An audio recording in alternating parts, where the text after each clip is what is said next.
Back on the Young Turks. Well, we got an interesting situation here. We're supposed to talk to Ken Klukowski and Ken Blackwell, former Secretary of State in Ohio, about their book, The Blueprint, Obama's Plan to Subvert the Constitution and Build an Imperial Presidency. But Ken Blackwell is mysteriously not answering his phone, which is questionable. But Klukowski is on. Maybe he can help explain that. Hey, Ken, did Ken Blackwell run away? What's his story? Why is he not on the show? Good evening. I'm not quite sure where he's at. I know he's on travel right now, so he's in between locations. Mm-hmm. I'm not sure exactly where he's at. I apologize in advance if we're unable to connect with him. Yeah, that would be interesting. Okay, so your book is The Blueprint, Obama's Plan to Subvert the Constitution and Build an Imperial Presidency. Tell me about this nonsense. Well, actually, I'd say with the book, I probably wouldn't term it as nonsense. Really? What we explore in the book is that the Constitution designs the executive to have strict limits on his power, and in fact, many of those limitations were put in directly as a result of concern over what the colonists perceived as abuses of power. Agreed. I agreed 100%, Ken. So let's move on to present day when I'm sure you're livid about Republicans trouncing the Constitution and saying that we shouldn't give people Miranda rights. Maybe we should even revoke their citizenship without even trying them. I know you're livid about that, right? Well, I'd certainly be livid about anything that's unconstitutional. The only thing that I've heard about revoking citizenship was proposed by the year 2000 Democratic vice presidential nominee, not a Republican. Now, in terms you mean of Joe Miranda Lieberman? Rights, you mean Joe Lieberman, right?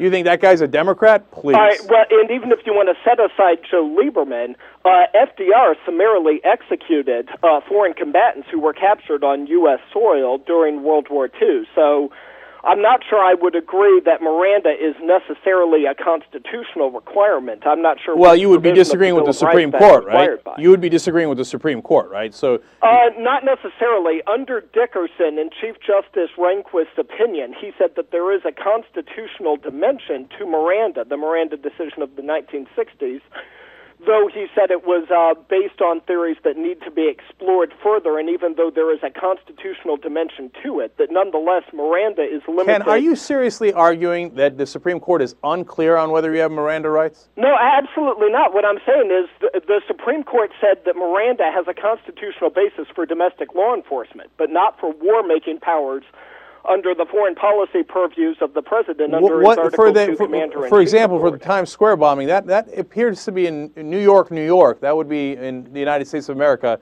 by an American citizen. Now, that's unfortunate. That's terrible. So was Tim McVeigh. That was unfortunate and terrible, et cetera, et cetera. So, I mean, I don't get it. I thought you guys were on the side of the Constitution. Why are you making an argument? We certainly are. The reality is that FDR captured saboteurs. Well, you're going back to 1873. What are you doing? Do you want me to answer your question, or do you want to talk? Okay, no, I don't know why we're talking about FDR. I'm asking you about what's happening today.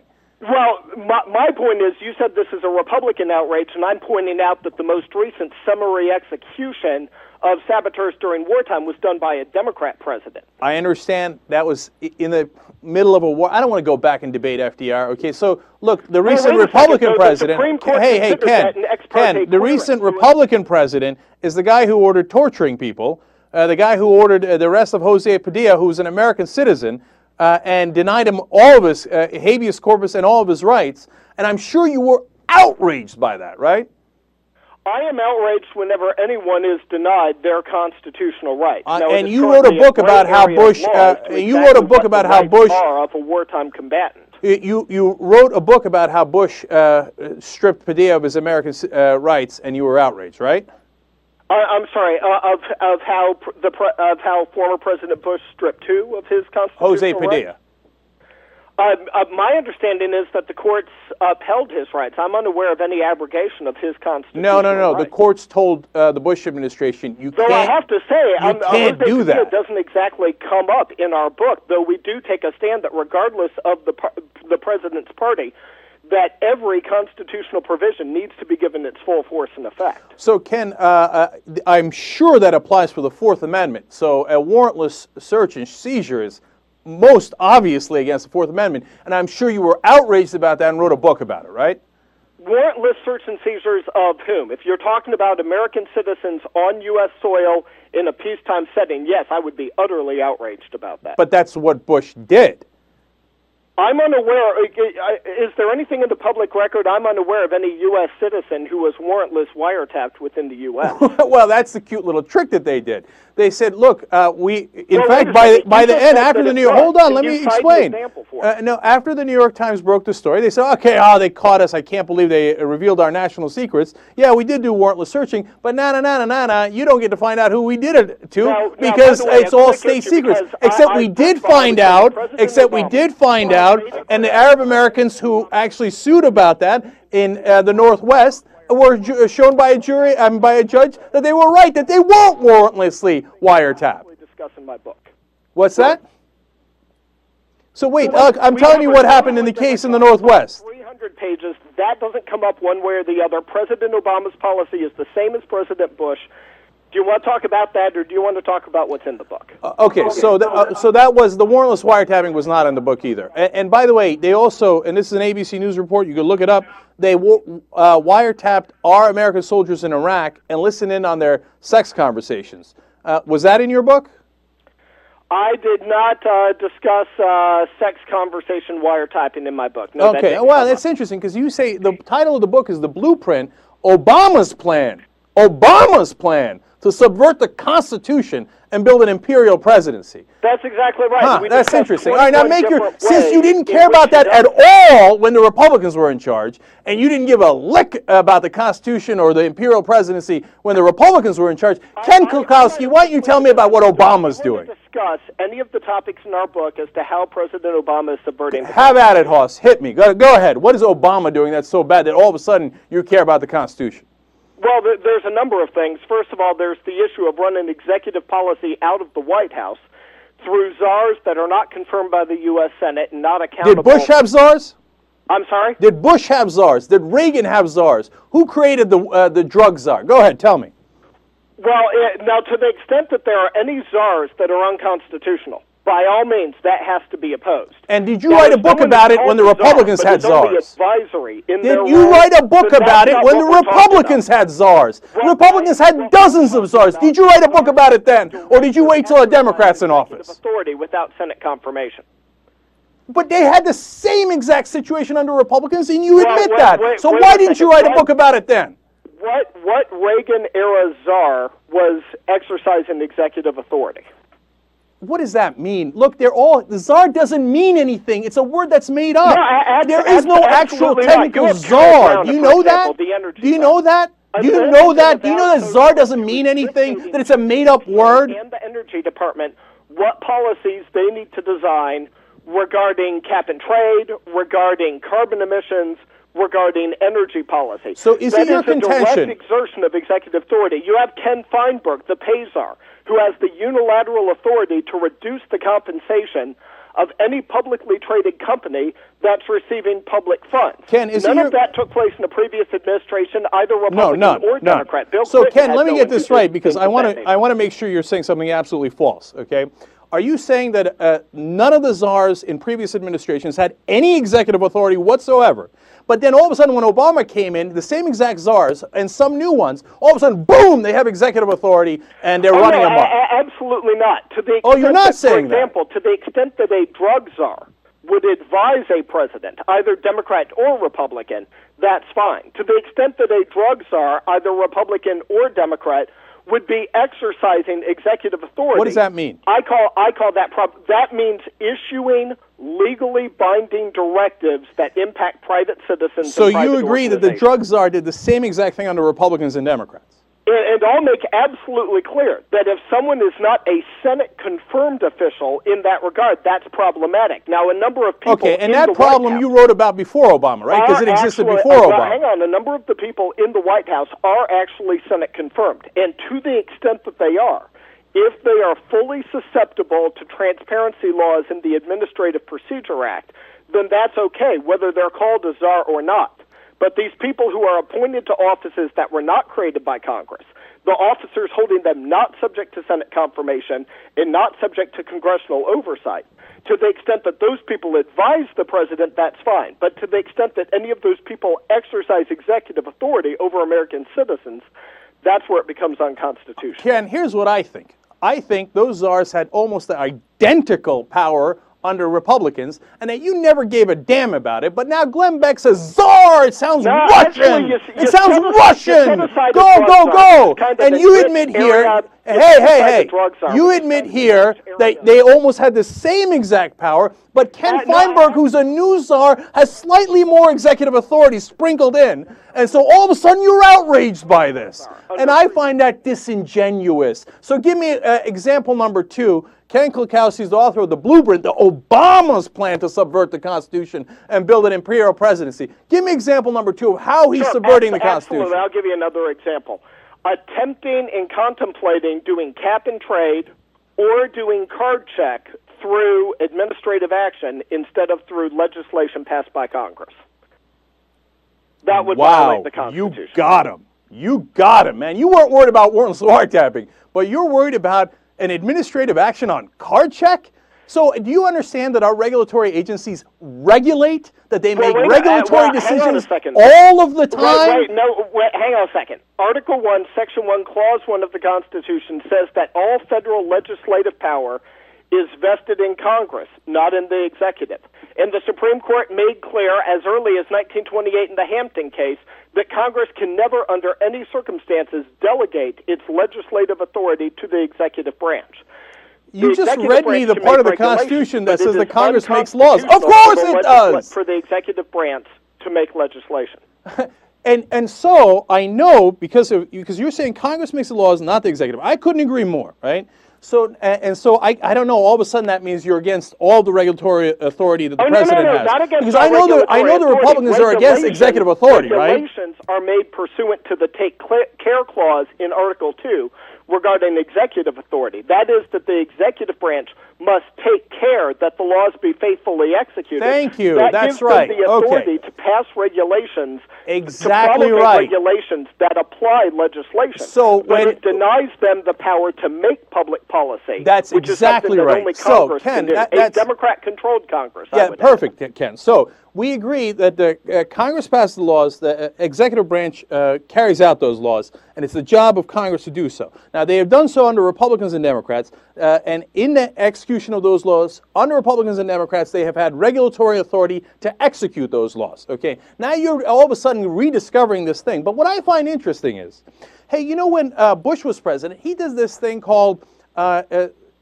signing statements, where he would say, yeah, the Congress, hold on, let me finish. Wait, hold on, let me finish. So he said, yeah, this bill, it looks pretty good, except I don't like this part, and I don't like this part. So I'm going to write a signing statement saying, I'm not going to do those parts. I'm just going to do the parts I like. Now, that's grossly unconstitutional, right? Also issuing signing statements, but whether it's Obama or Bush, it's irrelevant. Legally, signing statements are legally nothing. They mean nothing. So you're against that. And when Bush was doing signing statements, you were outraged and writing about his plan to subvert the Constitution and build an imperial presidency. You wrote that book, right? It doesn't subvert the Constitution because they have no legal effect. No, but he was trying to.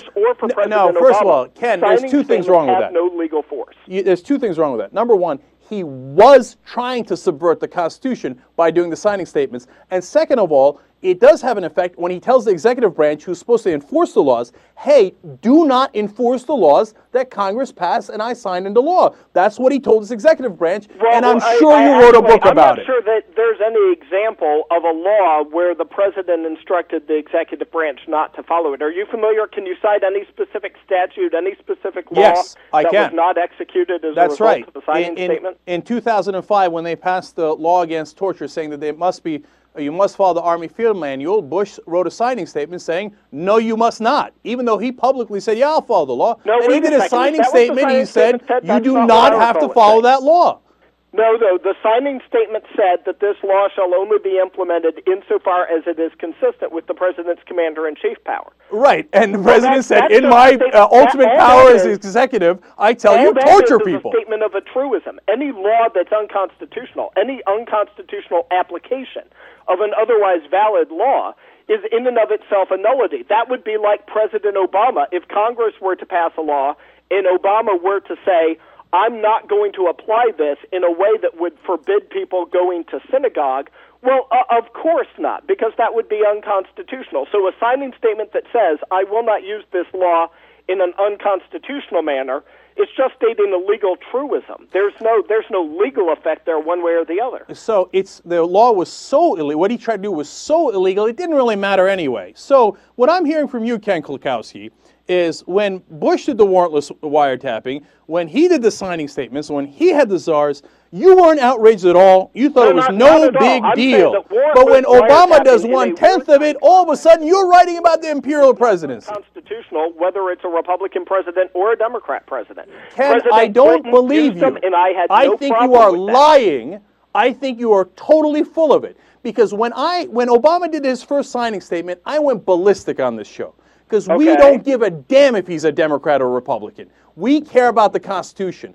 I think you don't care about the Constitution at all. What you want to do is say, oh, he's a Democrat, oh, he's imperial president, czar. Okay, and you want to scare people with nonsense. You can read my mind. I know, no, you never wrote the book. When Bush was doing all that stuff, you didn't do a damn thing because you never cared about the Constitution. All you want to do is use it as a way to attack a Democratic president. You know, I am so glad that you're a mind reader. We need to. I'm not a mind reader. You tell me. I'm asking you. What book did you write about Bush's imperial presidency? Around the world are thinking. I think Ken, I've asked you 1,000,000 times. What book did you write about Bush's imperial presidency? I wasn't writing a book. Oh, you weren't? Huh, that's weird. All of a sudden you decided to write a book about the Constitution when Obama's president and doing the same things but not nearly as bad as Bush. Funny how that turned out. So what made you love the Constitution all of a sudden when Obama got elected? Were you like, oh my God, golly gee willikers, the Constitution. I just read it, Executive Clause number 1, 2, 3. When did you read the Constitution? Was it before or after Obama got elected? The first time I read the Constitution would have been in the early 1990s. All right. Well, I would have loved if you had written a book back then or during the last decade when we had a president who was sorry to disappoint shredding it, that ahead. you had actually written or showed any outrage. Do you know that you're trying to trick the people you're leading, the right-wing people who follow you, into thinking that Obama's not following the Constitution, but your boys did? Or do you genuinely believe the things you say? Well, everything I write, I certainly stand by. To make laws without Congress is unconstitutional. Citing international authority as binding in U.S. courts would be unconstitutional. Allowing executive authority to be implemented by individuals that are principal authors under Article 2, but are not confirmed by the Senate is unconstitutional. Every single thing you mentioned, George W. Bush did, and you didn't write a damn thing about it. Yeah, I don't believe you. I'm not sure about any. Okay. I'm not sure about any czars going on along those lines. I will tell you what. I'll even hand you one.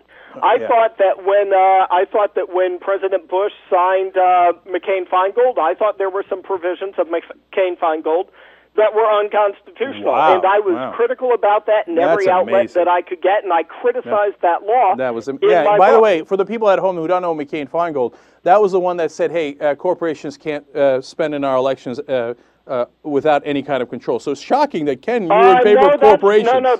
That's weird. I didn't see that coming. Ken Kluckwell in favor of... Klukowski in favor of corporate America. That's a big shocking. No, that's not an issue of corporate America. No, of course not. 70% of the corporations in America are one-man operations. I know. There was nothing in McCain-Feingold saying if you have more than 50 employees or more than 1,000 employees or if you have more than this amount of money, you're restricted. No, you're right. No, look, I should be fair. Could not write a check to engage in political speech during election season. All right, Ken, you're right. I should be fair because it wasn't just about corporate America. It was about overall spending, okay? And so you were in favor of all the rich people who could spend as much money as they can to buy the election. So fair is fair. You're right. Actually, they could still do that. George Soros, before I know, George Soros. Decision, how about Rupert Murdoch? How about Rupert Murdoch? How about Rupert Murdoch? How about Rupert Murdoch? How about Rupert Murdoch? How about Rupert Murdoch? How about him spending all this money on Fox News and New York Post, which he loses $50 million a year on, for propaganda purposes. And how about the Weekly Standard that loses $80 million a year, and they do that for propaganda purposes? How about the Washington Times that has lost in the ballpark of $2 billion? They do that for propaganda purposes. How about those guys? Oh, you don't mention those guys. You only mention George Soros because you think he's on the left. Look, I'm glad that we're getting to a topic that we do talk about in the book, where we discuss how the Supreme Court explored the issues, not just in this case, but in previous cases, as to this type of censorship regime could actually enable government censorship of the media itself. And that was the concern expressed by the majority, not just in Citizens United, but in previous cases as well. I know. And You're very concerned. For that reason, McCain-Feingold had a press exemption. So all of the corporations you just mentioned, they weren't even covered by McCain-Feingold. No, I mentioned that in the context of the only rich guy you seem to want to attack is the one guy who's actually fought communism and is on the side of controlling the banks and is on the side of progressives. I'm not attacking that. If George Soros wants to spend $1 million, I believe he has the right to do so. I just believe that everyone else has the right to do so on equal terms with him. Of course. If you have ordinary citizens that can't spend $1 million on an election, if you have maybe 10,000 citizens who can only give $100 each to make $1 million, I think those 10,000 citizens should have exactly the same rights that George Soros has. They have the same rights right now. They give a limited amount of money. That's the right way to do it. Anyway, No, we're far wait afield. a second. All right. No, I'm not waiting a second. Hey, listen, Ken Klukowski, we are out of time.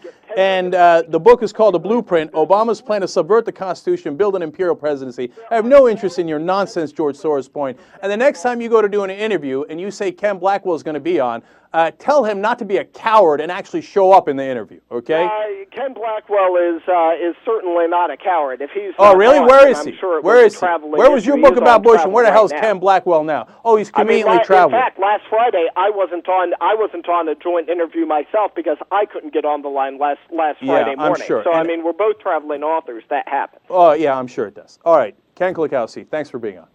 All right, and let me guys tell you a part of the reason I'm mad about this, okay? So you all know the context. They tell us in the beginning, the authors here, that Ken Blackwell is going to be on. Then they say, they found out what the Young Turks is. Oh, sorry, no, I meant Ken Blackwell and Ken Klukowski is going to be on. And then right before the interview, they say, oh, I'm sorry, Ken Blackwell's not going to be on. It's only Ken Klukowski because Ken Blackwell's too scared to come on the Young Turks. Okay. Well, don't write a bunch of lies in your book, a bunch of BS, and then send this guy to come and propagate that BS if you aren't man enough to come on here and defend your BS positions yourself. This book is total crap, and no one with any sense should buy it. How you like me now? Young Turks.